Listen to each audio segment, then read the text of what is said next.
Hey guys, कैसे guys, सलाम नमस्ते सत श्री अकाल। तो कैसे हो आप सब? आई होप कि आप अच्छे ही होंगे। तो चलो, आज दिन की शुरुआत हो चुकी है। आज मैं आपको एक रेसिपी और शेयर करने वाली हूँ। जैसे कि मैं घर में जो भी बनाती हूँ, अभी तो बाहर देखो समर का सीज़न चल रहा है तो बाहर तो जाना नहीं हो रहा है। तो फिर मैंने अभी सोचा कि अभी जैसे पिछली ब्लॉग में भी मैंने अप्पी की रेसिपी बताई, गन पाउडर बताया। तो अभी आज मैं बनाने वाली हूँ घर में दाल मखनी। तो चलो अभी मैं आपको बताती हूँ रेसिपी दाल मखनी की। तो चलो। तो ये देखो, मैंने अक्खा उड़द ले लिया है, एक छोटी कटोरी भर के। तो अभी इसको मैं ये देखो, कढ़ाई भी अभी गर्म हो गई है। तो अभी इसमें मैं थोड़ा सा इसे भून दूंगी।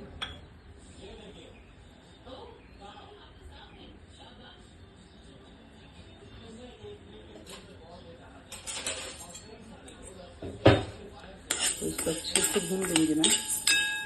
फिर इसके बाद इसको मैं कुकर में 3 सीटी ले लूँगी। तो पहले उसको अच्छे से भून लेना है। तो इससे क्या होता है मालूम है कि ये अपना जो अक्खा जो उड़ीद ये बहुत जल्दी से पक जाता है और उसकी ना टेस्ट भी बहुत ज़्यादा बढ़ जाती है। ज़्यादा नहीं भूनना है अपने को, 2-3 मिनट ही भूनना है।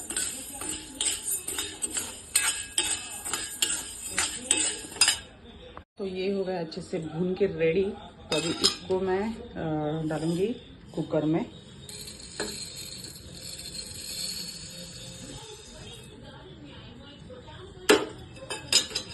और अभी इसको इसमें पानी मिलाऊंगी और इसकी सीटी।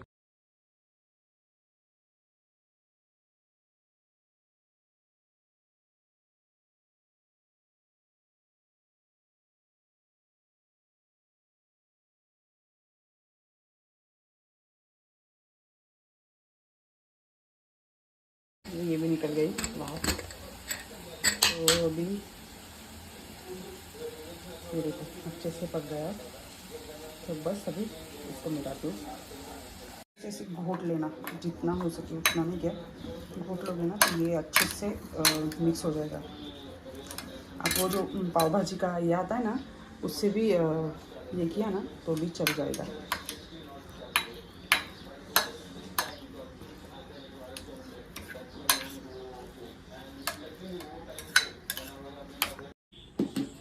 तो ये 2 मीडियम साइज़ के मैंने प्याज ले लिए और एक बड़ा टमाटर ले लिया और ये करी पत्ता ले लिया। ये करी पत्ता भी ऊपर से डालूँगी जब मैं फोड़ने दूँगी तब।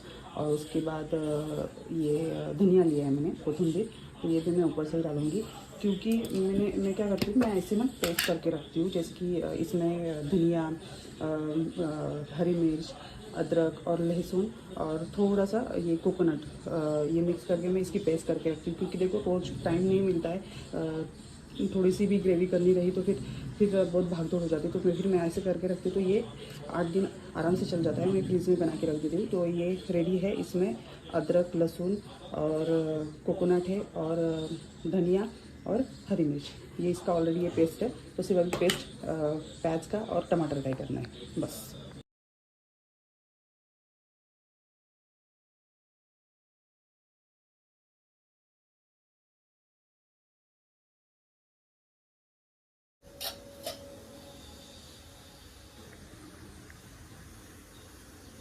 तो अभी इसमें मैं डालूँगी ऑयल। ऑयल बहुत ज़्यादा भी मत डालो। मैं अभी इसमें 3 चम्मच के करीब डाल रही हूँ। थोड़ा सा ऊपर डालूँगी बस, क्योंकि इसमें अपने को ना मसाले भूनने अच्छे से। तभी ऑयल अच्छे से गर्म हो जाने दो, फिर उसके बाद बाकी के मसाले डालूँगी। तो अभी तेल अच्छे से गर्म हो गया है। तो अभी इसमें मैं डालूँगी थोड़ी सी मोहरी,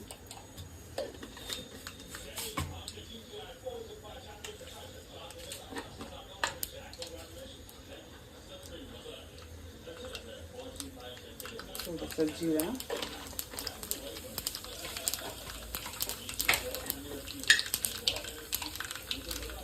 थोड़ी सी तिल,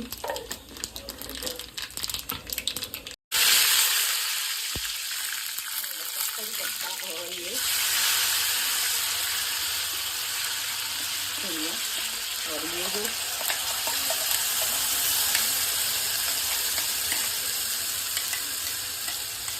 प्याज और टमाटर का पेस्ट डाल दो अभी।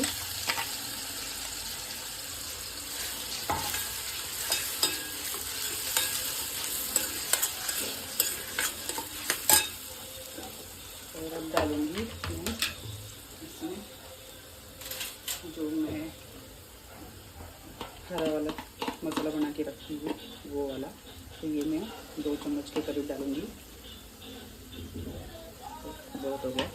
और इसको अच्छे से भून लूँगी मैं। फिर उसके बाद इसमें मैं पाउडर मसाले मिक्स करूँगी। तो मसाला अच्छे से भुना गया जाने के बाद फिर मैं आपको बताती हूँ। भुना गया तब इसमें मसाला ऐड करती हूँ। तो गैस कम कर देती हूँ।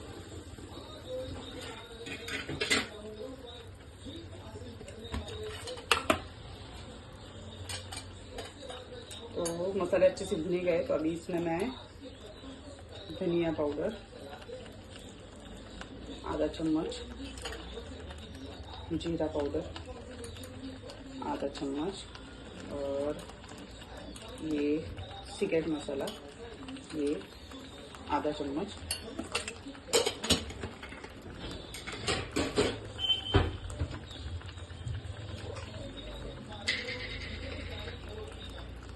हल्दी पाउडर, थोड़ी सी हल्दी पाउडर। अभी इसको मैं अच्छे से मिक्स कर लूँगी।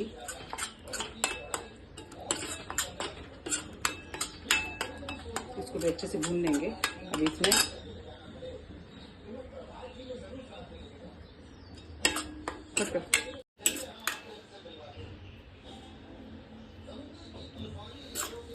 तो अभी इसमें मैं मिर्च पाउडर मिक्स करूँगी सर। तो अभी मिर्च पाउडर आपके स्वाद अनुसार, तो मैं ज़्यादा नहीं डाल रही हूँ। 1.5 चम्मच डाला मैंने।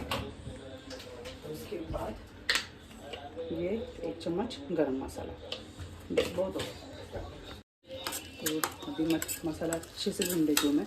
इसको साइड में ऐसे नहीं, ऑयल जैसे मसाला ऑयल छोड़ दे तो समझ लेना कि मसाला अच्छे से भुना गया हुआ है। तो अभी थोड़ा सा वेट करते। तो देखो अच्छे से इसको ऑयल छूट गया है। तो अभी इसमें मैं ये मिक्स करूँगी।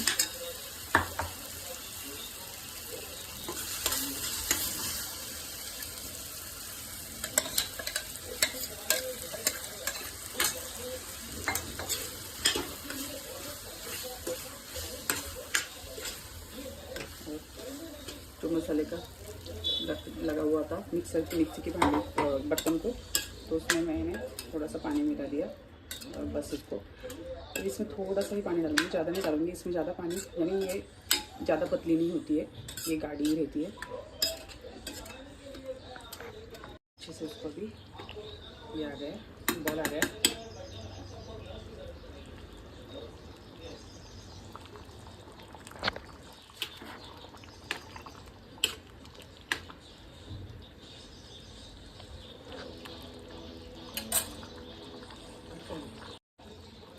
तो अभी बस इसमें अभी स्पेशल इंग्रेडिएंट्स मैं मिक्स करूँगी।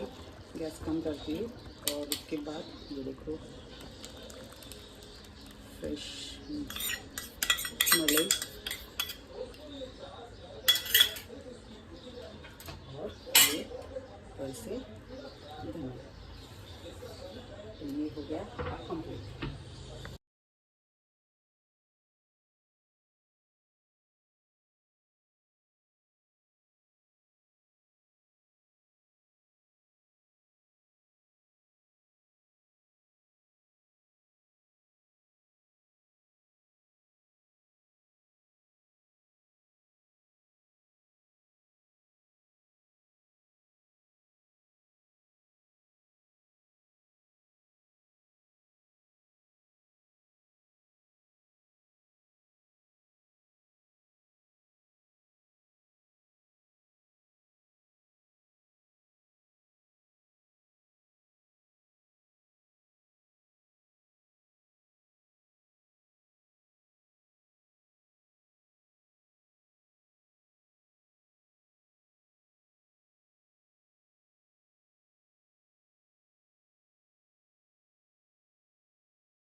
तो देखो कितना पसीना पसीना हो गया, बहुत तकलीफ होती है। तो चलो मैं भी अभी मेरे लिए खाना ले लेती हूँ, बच्चों का हो गया तो अभी बस मैं मेरे लिए थोड़ा सा ले लेती हूँ।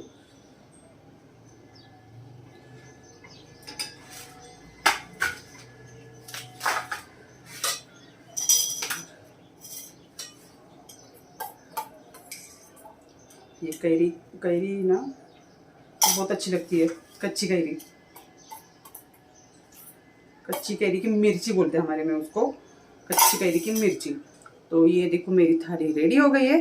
तो अभी मैं बैठती हूँ खाना खाने और फिर मिलती हूँ, खाने के बाद मैं मिलती हूँ। चलो, तो खाना हो चुका है मेरा और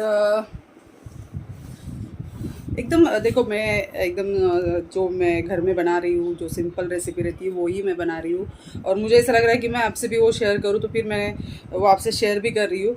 तो मैं मेरे स्टाइल में, जैसे कि देखो जिसका उसकी एक बनाने की स्टाइल रहती है, ये मैं मेरे स्टाइल से बनाती हूँ खाना। उसमें कुछ ऐसे ये नहीं रहता कि नहीं यानी किसका देख के फिर मैं बनाऊँगी, ऐसा कुछ नहीं रहता। वो जो मैं जो खुद मुझे लगता है कि नहीं ये हेल्दी है, तो उसमें मैं वही मिला कर बनाती हूँ। तो वो मैंने मेरे स्टाइल में बनाया दाल मखनी, तो वो मेरे से कुछ शायद से गलत भी हुआ होगा, बट देखो मैं मेरे स्टाइल से ऐसे ही बनाती हूँ। सिंपल, ज़्यादा मसाले भी नहीं डालती, क्योंकि उसमें लोग खड़े मसाले भी डालते हैं बहुत ज़्यादा। बट देखो गर्मी के दिन चल रहे हैं, आप भी समझ सकते हो। तो यानी देखो गर्मी के दिन रहे या कोई भी अदर डेज रहे, मैं ज़्यादा मसाले ऊपर से डालती नहीं हूँ, खड़े मसाले, क्योंकि वो गर्म रहते हैं और हमको खुद की यानी केयर करनी चाहिए, क्योंकि गरम मसाले अपने को बहुत हार्ड रहते हैं, वो पचने के यानी डाइजेस्ट होने के लिए बहुत हार्ड होते हैं। और पिंपल का प्रॉब्लम, मुझे पहले बहुत पिंपल का प्रॉब्लम था। तो मुझे यहाँ पे पोर्स भी बहुत थे और यहाँ पे ना मुझे दाग भी बहुत थे, छोटे छोटे, ज़्यादा नहीं। बट मैंने जैसे मैंने यानी धुलिया का आपको मालूम है वहाँ का क्लाइमेट कैसा है, वहाँ पे कंटिन्यू बहुत गर्मी होती है। और मेरी नानी का जो घर है वो पतरे का था, तो वो पतरे के घर में ना दिन भर इतनी गर्मी होती थी, इतनी गर्मी होती थी, और रात में ठंडा लगता था। तो वहाँ पे कूलर लगाओ, कुछ भी लगाओ, कोई फ़र्क नहीं पड़ता था। और दूसरी बात तो ये था वहाँ पे कि क्या बोलते हैं वो लाइट चली जाती थी, 5-5 6-6 घंटे लाइट नहीं रहती थी। और ऐसे जाती थी कि दोपहर को 12 बजे गई तो डायरेक्ट शाम को 5 बजे आने की, और 5 बजे गई तो फिर डायरेक्ट रात को 9 बजे 10 बजे ऐसी लाइट आने की। वो बोलते ना कुछ लाइट शेडिंग या लोडिंग के कुछ कुछ प्रॉब्लम था वो उसका। तो वहाँ पे वो रोज़ का यानी फिक्स ही था, 4 या 5 घंटे वहाँ पे लाइट जाती ही है। तो उसकी वजह से इतनी गर्मी होने की, और उसमें फिर वो मसाले का सब खाना वगैरह। और मेरे जो नाना थे वो उनको यानी कंटिन्यू वो ज़्यादा मसालेदार बहुत ज़्यादा खाना खाते थे, यानी दोपहर को यानी नॉनवेज बहुत ज़्यादा खाते थे। दोपहर को मटन खाया तो फिर रात को फिश चाहिए उनको दोनों टाइम यानी नॉनवेज ही चाहिए था, वो वेज बहुत कम खाते थे। तो उनकी वजह से ना मुझे बहुत वो मसालों की वजह से बहुत तकलीफ़ हो रही थी, यानी मुझे पिंपल्स बहुत ज़्यादा आने लगे थे। तो उसकी वजह से, और जैसे ही मैं नासिक शिफ्ट हुई, फिर जैसे देखो अपन बाहर घूमते, बाहर ये करते, और जैसे समझता है अपने अपने में जैसे समझ आती, तो अपन अपना डाइट अपने आप चेंज करते। बट मैं धुलिया में भी थी, छोटी भी थी ना, तो भी वो बोलते ना पाव वड़ा वगैरह, वो चीज़ मैंने कभी नहीं खाई। मैंने एक बार यानी जैसे कि कुछ मैंने खाया था वो पावड़ा वगैरह ही, तब मुझे बहुत उल्टियाँ हुई थी और मैं हॉस्पिटल में एडमिट हुई थी। तो वो मैंने खाया ना, तो मुझे अजीब सा होता है। मैं जैसे कि पाव भाजी भी बनती है ना घर में, मेरे बच्चों को बहुत पसंद है पाव भाजी, बट मैं नहीं खाती हूँ पाव भाजी। यानी मैदे के जो भी आइटम रहते हैं वो चीज़ें मैं नहीं खाती हूँ, अवॉइड करती हूँ। पाव रहने दो, टोस्ट रहने दो, पिज़्ज़ा भी मैं नहीं खाती हूँ। जैसे कि बच्चों को मंगवाया तो फिर उसमें से एक आधा वाला खा लिया तो खा लिया, बस उतना ही। मैं ना कभी वड़ा पाव खाती हूँ ना मुझे कचौरी बहुत पसंद है, बहुत पसंद है। पर कचौरी भी मैं 3 महीने में 4 महीने में एक आध बार मैं कचौरी खाती हूँ, और उसका भी लिमिट, यानी एक ही कचौरी खाऊँगी। और हमारे यहाँ पे नासिक में बग्गा स्वीट्स करके, उनके यहाँ की कचौरी मुझे बहुत पसंद है। और उनके यहाँ की और एक पनीर जलेबी है, वो बहुत ज़्यादा पसंद है मुझे। तो मैं वो 2 चीज़ें वहाँ से मैं हमेशा यानी खाती हूँ। कचौरी नहीं कचौरी यानी 3 महीने 4 महीने में एक आध बार खाती हूँ, कभी कभी 6 महीने में एक आध बार खाती हूँ। बट ऐसा मैं कंटिन्यू नहीं खा सकती, क्योंकि मुझे वो नहीं डाइजेस्ट होता है जल्दी से। मुझे सिंपल खाना बहुत पसंद है, बहुत ज़्यादा पसंद है। और नॉनवेज तो मैं खाती ही रहती हूँ, नॉनवेज मुझे पसंद है। बट ऐसा रहता है कि मैंने नॉनवेज में यानी पीस खा लिए तो फिर मैं रोटी नहीं खाऊंगी या चावल नहीं खाऊंगी, तो नहीं तो फिर रोटी खा ली या चावल खा लिए तो फिर मैं पीस नहीं खाऊंगी, ऐसा मेरा है। तो उस हिसाब से फिर मैं मेरा डाइट है कि मैं ब्रेड, पाव, टोस्ट ये चीज़ें मैं कभी नहीं खाती हूँ। मुझे केक भी पसंद नहीं है, मैं केक भी नहीं खाती हूँ क्योंकि केक आता है मेरे, अभी जैसे मेरा बर्थडे वगैरह रहता है तो बहुत सारे केक कटते हैं। जैसे घर पे कटता है, मेरे फ्रेंड्स लोग कट पाते हैं, उसके बाद होटल में खाना खाने गए वहाँ पे भी कटता है, तो कम से कम 10-12 केक कट जाते हैं। पर मैं नहीं खाती हूँ। एक तो होटल में कट किया तो फिर वो वेटर लोगों को दे देते, क्योंकि देखो अब मुझे पसंद नहीं है और बच्चों को पसंद है। तो जैसे कि केक आता है तो सिर्फ बच्चों के लिए आता है, मैं उसमें से एक निवाला भी नहीं खाती हूँ।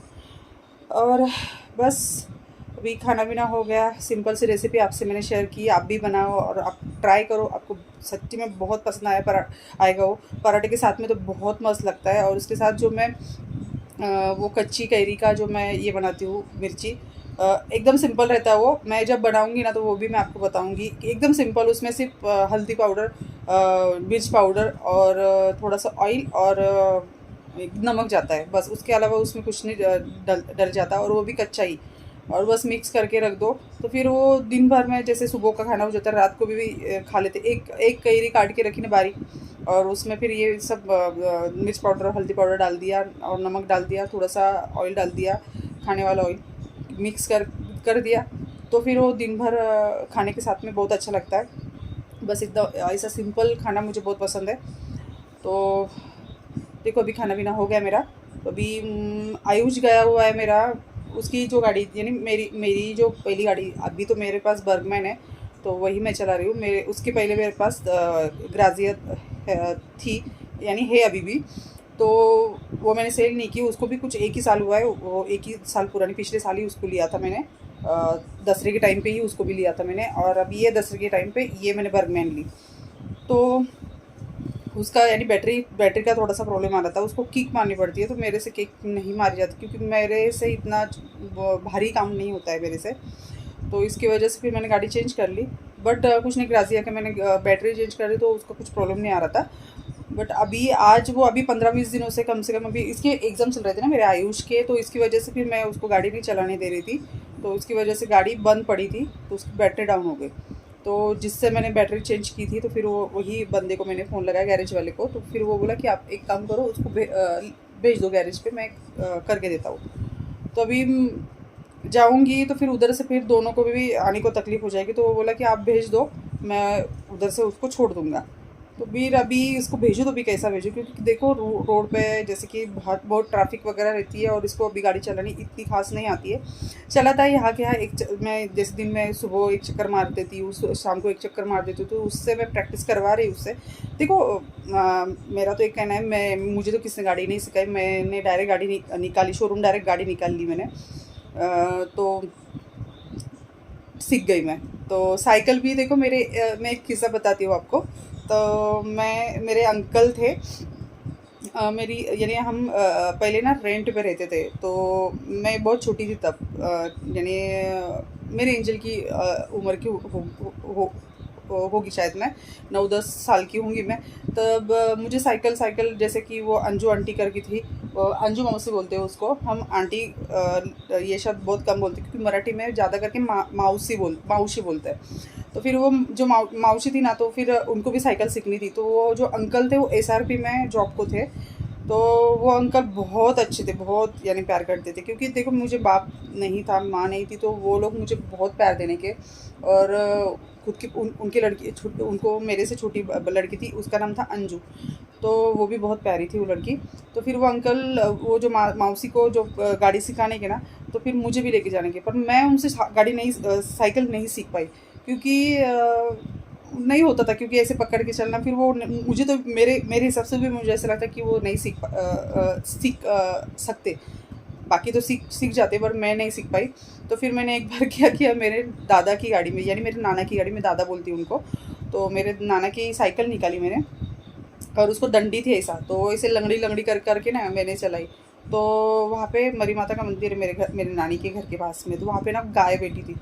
तो मैं जैसे गई तो दो एक लेडीज़ है ना, उसके बच्चों को लेके ना, वो दो दो लड़के थे, एक लड़का और लड़की हाथ पकड़ के उधर से आ रहे थे और वो उनको पकड़ के, तो मैंने उन्होंने ऐसे हाथ पकड़ा हुआ था ना, तो मैंने साइकिल उनके बीच में से वो डाली, वो बच्चे भी गिर गए और मैं डायरेक्ट वो जो गाय रहती ना, गाय के ऊपर साइकिल और साइकिल के ऊपर में इतना लगा था मुझे, बहुत ज़्यादा लगा था, मेरे पूरे घुटनों, पैरों के घुटनों में, हाथों की इस पे पूरा छिल गया था, मुंह को लग गया था। तो अभी क्या करूँ, वैसे ही कैसे तो भी साइकिल मैंने वहाँ से उठाई और चुपके से लगा दी और मेरे नाना के पीछे छुप गई। फिर वो जो आंटी थी वो उनके दोनों बच्चों को लेके घर पे आई और फिर मेरे नाना को बोलते कि कहाँ गई, बोले वो तुम्हारी नात बोले नहीं क्या। तो फिर मेरे नाना बोले बोले खेल रही होगी, बोले यहाँ पे कहाँ पे, बोले तो बोले क्यों क्या हुआ, बोले तो बोलो उसने बोले साइकिल ठोक दी, मेरे बच्चे गिर गए, ये हो गया वो हो गया। तो मेरे नाना बोले उसको साइकिल ही नहीं आती, बोले कैसे कि साइकिल ठोक देगी बोले तुमको, बोले तो बोले मैं क्या झूठ बोल रही क्या, ऐसा वैसा। तो फिर मेरे नाना ना मुझे चिल्लाने लगे ना कि भाई भाई भाई, मुझे ऐसे आवाज़ देने लगे। फिर मैं पीछे बैठी थी तो मैंने बोला मतलब हाँ, तो बोले तू ठोकला है ना, तू पाड़ला है ना। तो फिर मैं बोलती नहीं मैंने नहीं किया, मैं बहुत अगौचन थी, बहुत शरारती थी, बचपन में इतनी शरारती थी ना, तो क्या बताऊँ आपको। फिर बट सिर्फ मेरे नाना और मेरा जब तक मेरा बड़ा मामा था तब तक मैंने शरारत की, उसके बाद मैं बहुत शांत हो गई और समझदार हो गई और हर चीज़ें बहुत सोच समझ के करने लगी। और फिर मेरे नाना बोले बोले जाने दो, बोले ज़्यादा लगा हो तो फिर मैं हॉस्पिटल में लेके जाता, ये वो नहीं क्या। तो ऐसा करके फिर वो औरत उसके बच्चों को लेके चली गई। बट फिर मेरे नाना मुझे पूछने लगे खरं तू सांग, तू ठोकलं का, तू पाडलं का त्या पोरांना। तो मैं नहीं नहीं नहीं नहीं। फिर मेरे नाना ने मेरे सब हाथ भी घुटने वगैरह सब देखे, सब खून बह रहा था, इतना खून बह रहा था। तो फिर भी मैं नहीं कबूल की, नहीं नहीं मैंने किया ही नहीं, किया ही नहीं। फिर क्या 2-3 घंटों में इतना। तो मैंने ऑटो चलाई हुई है, मैंने जीप भी चलाई हुई है, मैंने बहुत सारी, मैं डेयरिंग करती हूँ कि मैं चला सकती हूँ, कोई भी गाड़ी चला सकती हूँ। और फोर व्हीलर का थोड़ा सा मुझे ये प्रॉब्लम था, बट मैंने सीख ली, मैंने क्लासेस लगाए फोर व्हीलर के। अभी पिछले साल ही मैंने यानी फोर व्हीलर के मैंने क्लासेस किए, कंप्लीट हो गए। अभी मैं फोर व्हीलर भी अच्छे से चला लेती हूँ, कोई अभी मसला नहीं आता है। तो बस अब हाईवे पे भी अच्छी चला लेती हूँ, अभी मैं कोई टेंशन नहीं है अभी। हर चीज़ देखो, जब तक हम लोग नहीं करेंगे तब तक कोई चीज़ होने वाली नहीं है। तो बस मैं वही बोल रही हूँ आपको कि बस निकलो और तो कोई भी चीज़ मुश्किल नहीं है और नामुमकिन भी नहीं है। तो देखो, कोई भी चीज़ सीखनी है तो बस बिंदास निकलो और सीखो और करो, तो ये अपने को आपको आएगा। तो चलो यार, मुझे इतनी गर्मी हो रही थी, अभी बेडरूम में आई, थोड़ा सा एसी वगैरह लगाया तो अभी अच्छा लग रहा है। तो पाल भी ऊपर बांध लिए ना, तो मुझे एक्चुअली माइग्रेन का प्रॉब्लम है ना, तो बहुत सीरियस है ना, भारी हो जाता है मेरा। तो बस अभी फ्री हुई हूँ, बट अभी जाना है मुझे एंजल के सेमिनार को, तो अभी रेडी होती हूँ, उसकी राह देख रही हूँ आयुष की। तो आएगा तो फिर मैं निकलूँगी, क्योंकि देखो एक टेंशन रहता है कि वो घर पे ठीक से आ जाए। तो अभी फ़ोन आया था उसका कि वो अभी 2-3 घंटे रखने वाले, तो वो अंकल यानी लेके आएंगे गाड़ी। तो फिर मैंने उसको बोला कि वो अंकल को बोल कि मुझे छोड़ दे, तो फिर वो गैरेज वाले भाई उसको छोड़ देंगे। तो फिर वो आ जाए तो फिर टेंशन नहीं, फिर मैं निकलती हूँ फिर एंजल को लेके। और देखती हूँ सेमिनार पे पॉसिबल हुआ तो फिर मैं वहाँ पे शूट करूँगी और मैं बताऊँगी आपको कि क्या कैसा सेमिनार था, क्या था। मुझे भी मालूम नहीं कि वहाँ पे सेमिनार किस चीज़ का है, तो अभी वहाँ पे जाने के बाद ही समझने वाला है मुझे। तो फिर चलो, मैं रेडी होती हूँ और फिर निकलती हूँ और फिर मिलती हूँ आपको थोड़ी देर में। तो चलो, अभी ये मेरे बच्चों का रूम है। तो मुझे एक चीज़ बतानी है, ये इसकी तरफ ध्यान मत दो, क्योंकि ये एंजल का बेटा, और एंजल बहुत करामती है मेरी, वो ना बहुत परेशान करती रहती है ना, क्या बेड कभी भी अच्छा नहीं रखती। तो ये देखो, तुमको दिख रहा है यहाँ पे ना बहुत सारे ये लगे हुए हैं, क्या बोलते हैं उसको, नारियल, ये देखो कोकोनट दिख रहे हैं आपको, बहुत सारे कोकोनट लगे हुए हैं उसको। ये मेरे बच्चों का जो रूम है उसमें से दिखता है ये व्यू। तो देखो कितने कोकोनट लगे, हमारे बाजू का ही, मेरी बिल्डिंग के बाजू का ही बंगला है, वहाँ पे इतने सारे लगे हुए हैं देखो कोकोनट, बहुत पास में ही है मेरी खिड़की के।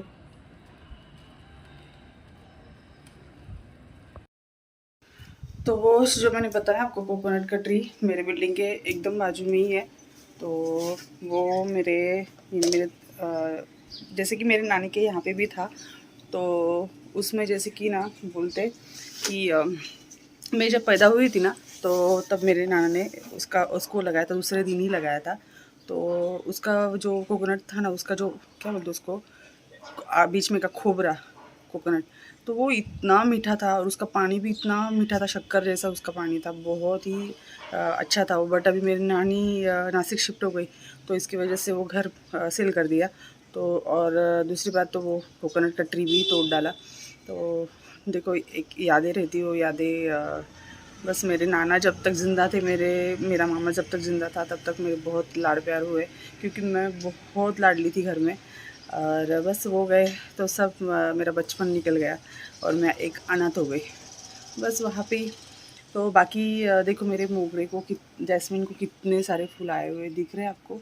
मैं बैक कैमरे से आपको ये देखो कितने सारे फूल आए हुए, ये देखो कितने, देखो इतना अच्छा स्मेल आ रहा है ना उसका, बहुत सुंदर स्मेल आ रहा है।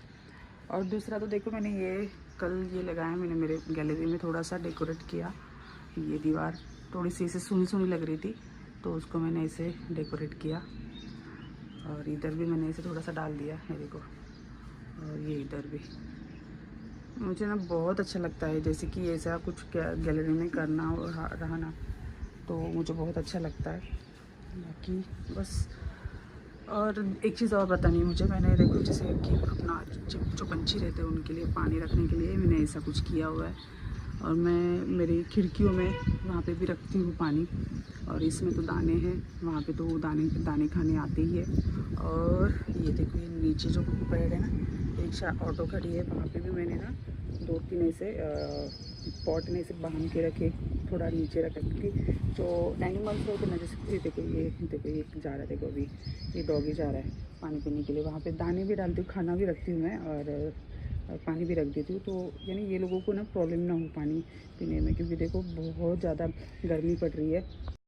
तो देखो बहुत ज़्यादा गर्मी पड़ रही है, तो अब हम लोगों को जितना पानी की ज़रूरत है, उतनी ही एनिमल्स को भी बहुत ज़्यादा ज़रूरत है पानी की, और पंछियों को भी। तो मैं वहाँ पे रखती हूँ पानी पंछियों के लिए। ऊपर मैंने ऐसे 2-3 पॉट ऐसे लटका के रखे हैं।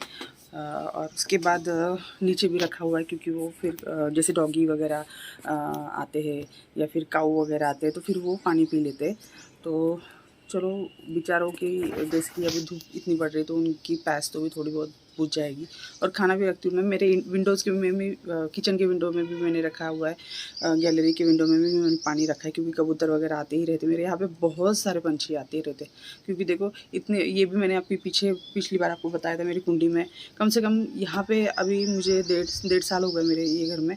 तो 1.5 साल में कम से कम 3 से 4 बार पंछियों ने अंडे भी दिए, और उनके बच्चे होके वो निकल भी गए। अभी ये देखो, ये 5वीं बार है जो मैंने घोंसला लगाया है, वो तो आर्टिफिशियल घोंसला है, तो उसमें अभी चिड़ियों ने अंदर अलग से घोंसला बनाया है, और अभी वहाँ पे भी अंडे दिए हुए हैं। तो क्या मालूम, ज़्यादा मुझे नहीं मालूम वहाँ पे बच्चे हुए या नहीं हुए। तो देखो अभी एक 5वीं बार है। और मैं जहाँ पे भी रहती थी, वहाँ पे कबूतर रहने तो कोई भी रहने तो वो आके वो बस वहाँ पे अंडे देते थे। और चलो, एक अच्छा लगता है कि पंछियों को अच्छा भी लगता है कि मेरे यहाँ पे आके ऐसा कुछ करने का। तो बाकी मैं सेमिनार जाके आई, और वहाँ पे पॉसिबल नहीं हुआ मुझे शूट करने को, क्योंकि अलाउ ही नहीं था। तो बस फिर सेमिनार वगैरह किया। और मेरा है ना, क्या हो रहा है मालूम है, राइट साइड को ना बहुत ज़्यादा दुख रहा है 5-6 दिनों से ना, बहुत ऐसे अंदर से चुभ रहा है बहुत सारा, नहीं क्या। तो ऐसे रह रहे के पेट में दर्द हो रहा है। तो अभी डॉक्टर के पास यानी डॉक्टर के पास गई नहीं मैं, बट फ़ोन किया, मेरी फ्रेंड ही हो आशीर्वाद हॉस्पिटल कि वो। तो फिर वो मुझे बोली कि तू एक काम कर, सोनोग्राफी कर ले, मुझे शायद से ऐसा लग रहा है कि अपेंडिक्स हो सकता है। तो मैं अभी आज तो पॉसिबल नहीं, क्योंकि देखो शाम हो गई है, और यानी शाम होने में ही अभी तो धूप है ही थोड़ी बहुत। अभी 6 बज गए, 6 नहीं बजे अभी तक, 5:30 पौने 6 बजे। तो अभी आज तो नहीं पॉसिबल होगा सोनोग्राफ़ी करना। सोनोग्राफ़ी मैं कल करूँगी, और फिर देखूँगी कि क्या प्रॉब्लम है, मुझे अपेंडिक्स है या नहीं है, या उस दूसरी वजह से मुझे पेट में दुख रहा है। तो वो मुझे करना ही पड़ेगा, क्योंकि बहुत तकलीफ़ हो रही है। जब दुखने लगता है ना, तो मुझे ऐसा होता है ना, कुछ भी नहीं समझ में आता, कुछ भी नहीं हो रहा है मेरे से। तो अभी मैं सेमिनार में भी गई ना, तो एकदम शांत साइड में बैठी थी, मेरा मन ही नहीं हो रहा था कुछ करने का, बात करने का, क्योंकि टीचर्स लोग सब लेके बहुत ये कर रहे थे कि मैम यहाँ पर ये वो, तो मैं ज़्यादा उनसे ये नहीं कर रही थी। तो उनको समझ में आ गया, तो भी वो मुझे बोले कि मैम आपकी तबीयत ख़राब है क्या? तो मैंने बोला मतलब हाँ थोड़ी तबीयत ख़राब है, मेरे पेट में दर्द हो रहा है। और वो ऐसे कंटिन्यू नहीं दुखता, चलो कंटिन्यू दुखेगा तो आदमी बोलता है कि चलो यार नहीं जाना, कहाँ पे नहीं करना, और रह रहे कि मेरे पेट में दुख रहा है। तो किसी वजह से दुख रहा, मुझे लग रहा था कि एसिडिटी वगैरह हुई होगी, क्योंकि खाना मुझे इतना कुछ मैं खा नहीं रही हूँ, क्योंकि ऐसे भी खाती हूँ तो एक हाथ रोटी मैं खाती हूँ, और उससे ज़्यादा मेरा खाना नहीं है। बट अभी समर चल रहा, तो समर में कैसा होता है, मैं छाछ वगैरह पी लेती हूँ या दही वगैरह खा लेती हूँ या फ्रूट्स वगैरह खा लेती हूँ, तो उससे मैं खाना बहुत, यानी मैं बहुत कम खाती हूँ फिर। तो उसकी वजह से शायद से मुझे ऐसा लग रहा है कि मैं खाना टाइम यानी ठीक से नहीं खा रही हूँ, इसकी वजह से मुझे एसिडिटी वगैरह हुई होगी। बट नहीं, एसिडिटी का जैसे कि एक चेस्ट के नीचे दुखता है और जलन होती है, तो वैसा कुछ नहीं हो रहा था मुझे। और एसिडिटी मुझे बहुत कम होती है, ऐसा समझ लो कि कभी कभार एक आध बार हो गई तो हो गई, क्योंकि जैसे शूट वगैरह रहता है तब वहाँ पे टाइमिंग नहीं रहता खाने का वगैरह, तो तब हो गई तो हो गई। बट ऐसा मुझे कभी एसिडिटी नहीं होती है। और आपको मैंने जैसे बोला, मेरा रूटीन है, मैं 11 बजे के अंदर पहले ही खाना खा लेती हूँ, और उसके बाद शाम को 7 साढ़े 7 बजे तक हमारा खाना हो जाता है। मैं ज़्यादा यानी हम ज़्यादा टाइम हो गया रात को, तो फिर हम खाना नहीं खाते। तो ये मेरा डेली रूटीन है, तो फिर उसके वजह से मुझे एसिडिटी का कोई प्रॉब्लम हो ही नहीं सकता है। तो इसलिए फिर मैंने आज उसको कॉल किया, उसको मैंने पूछा ऐसे, तो वो बोली सोनोग्राफी कर ले, और फिर अपन करते कि क्या रिपोर्ट आता है। फिर अभी देखते, कल अभी सोनोग्राफी करूँगी और समझेगा मुझे कि क्या होगा और क्या नहीं। और बाकी सेमिनार इस चीज़ का था कि जो बच्चों ने साल भर में यानी हर अलग अलग यानी इसमें प्राइज़ लिए थे बच्चों ने। तो जो जिनको ज़्यादा प्राइजेस थे, जैसे कि साल भर में जितने प्राइजेस मिले, वो जितने भी बच्चे थे उनको, उनके लिए वो सेमिनार रखा था, यानी उनके लिए नहीं सबके लिए रखा था। तो वो बच्चों को उन्होंने प्राइजेस वगैरह दिया।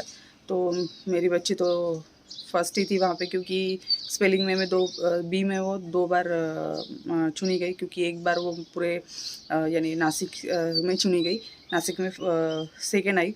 फिर उसके बाद पूरे ऑल महाराष्ट्र में वो यानी पहले नासिक में हुआ था, तब 200 यानी पूरे नासिक के बच्चों में से मेरी बच्ची सेकेंड आई। तो फिर उसके बाद पूरे ऑल महाराष्ट्र में के मिला के 200 बच्चे थे, तो 200 बच्चों का रखा था उन्होंने वो कंपटीशन पूना में। तो मैं पीछे गई थी पूना, आपको मैंने जैसे बताया था। तो फिर पूना में, तो वहाँ पे भी मेरी बच्ची पूरे ऑल महाराष्ट्र में सेकेंड आई। तो इसकी वजह से उसको भी प्राइज़ था। और स्कूल में छोटे मोटे जो प्रोग्राम होते रहते हैं उसमें वो पार्टिसिपेट करती ही रहती है, जैसे गैदरिंग रहने दो या जनरल नॉलेज रहने दो, कुछ भी रहने दो, वो करती रहती है और उसको उसमें प्राइज़ मिलता ही है। और उसको कम से कम कल 7 या 8 प्राइजेस मिले, और बहुत अच्छा लगा। प्राउड फील करती हूँ मेरी बच्ची का मैं, क्योंकि वो बहुत शार्प है। क्योंकि मैंने देखो उसको अभी तक मैंने ट्यूशन भी नहीं लगाया है, अभी तो 5th को जाएंगे अभी, यानी 4th स्टैंडर्ड को है वो। बट उसको मैंने अभी तक ट्यूशन भी नहीं लगाई, कुछ भी नहीं किया। बट बहुत शार्प है वो, उसको मुझे कोई कुछ बताने की भी ज़रूरत नहीं, क्योंकि वो देखो उसकी जो बुक्स रहती ना, तो वो उसका जो परफॉर्मेंस रहता ना, तो इतना मस्त करती ना वो, बहुत अच्छा यानी उसका यानी उसकी राइटिंग भी बहुत अच्छी है, और बहुत अच्छा वो ये करती है। तो बस मुझे तो इतना ही लगता है कि बस वो बहुत आगे जाएगी। और मेरा तो एक ड्रीम है कि उसको मैं डॉक्टर बनाऊंगी, क्योंकि वो बहुत शार्प है। मैंने आयुष के लगाया, आयुष को भी मैंने 10th को ही मैंने क्लासेस लगाए थे, क्योंकि देखो 10th में बहुत प्रॉब्लम होता है 10th में, और उसकी वजह से मैंने उसको लगाया था। और दूसरी बात क्या होता है, इंग्लिश मीडियम के बच्चों को है ना, मराठी जो ये रहता है ना सब्जेक्ट, वो बहुत हार्ड जाता है। तो उसको जैसे संस्कृत भी था, हाफ हिंदी और हाफ संस्कृत, और ये भी था क्या बोलते मराठी। तो ये 3 सब्जेक्ट उसको ना हार्ड जा ही रहते, यानी जैसे कि पासिंग तो होता है बच्चा, बट जैसे बोलते ना कि हर चीज़ों में, हर सब्जेक्ट में, जैसे 100 मार्क्स का है पेपर, तो फिर उसमें से उन्होंने 70 ले लिए या 80 ले लिए। बट इसका कैसा रहता था, 40 आएगा या 45 आएगा या 50 आएगा, इतना ऐसा कम रहता था। तो उसकी वजह से मुझे उसको ट्यूशन लगाना बहुत ज़रूरी था। तो फिर मैंने उसको ट्यूशन लगाया, अभी उसकी एग्ज़ाम भी हो गई। बस अभी यही कि मैं बहुत प्राउड फील करती हूँ मेरे बच्चों पे, और बस मेरी दुनिया है मेरे बच्चे, और बस मैं जी रही हूँ तो मेरे बच्चों के लिए, क्योंकि देखो मेरा बचपन बहुत बुरा गया हुआ है। और आप समझ सकते हो कि जिसको यानी जैसे माँ बाप का प्यार नहीं मिलता है, मुझे मालूम ही नहीं माँ बाप का प्यार क्या रहता है ऐसा, बट मैंने मेरे बच्चों को कौन सी चीज़ों की कमी नहीं की, और मैं जब तक ज़िंदा हूँ तब तक मैं मेरे बच्चों का पूरा करूँगी। तो चलो आज का ब्लॉग मैं यहीं पे ख़त्म करती हूँ, मिलते हैं नेक्स्ट ब्लॉग में। तो आज का ब्लॉग आपको अच्छा लगा हो तो लाइक करो, शेयर करो, अच्छी अच्छी कमेंट करो, और सब्सक्राइब करना मत भूलो। तो ऐसे ही हंसते रहो, मुस्कुराते रहो, मेरे ब्लॉग्स वीडियोस देखते रहो, और ऐसे ही प्यार देते रहो। तो चलो मिलते हैं नेक्स्ट ब्लॉग में, तब तक के लिए बाय।